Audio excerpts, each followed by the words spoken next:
abiyyi abiyyi bareedduu kasa biyyi maalitti beeka biyyi afil ammaa magarsaa rabbammaa nu dabarsaaye adakattuu deemeetanii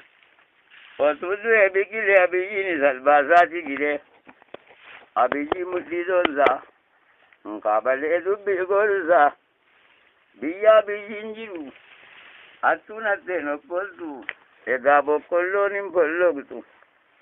sangaaya magaalii koo kan utuu qotuu ciisu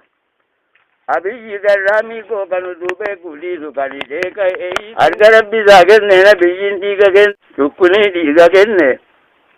barri waliin bakkaatu maaliin walitti hammaatu daanyaa jechuun kittaa jechuun shaamisiidha kan musliitti hidhatan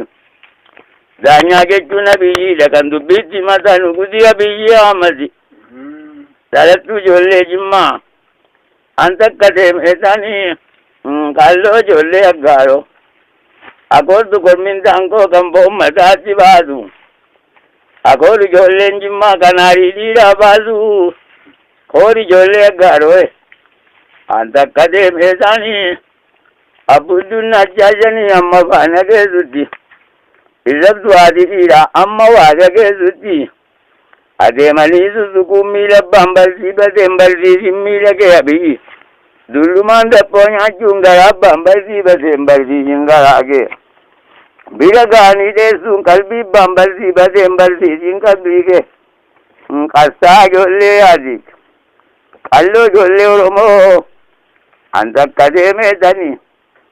bara baraan nu nyaattu utuu jiraaf hin jirre eeleen bishaminaan hin baaftu utuu abiyyiin hin jirre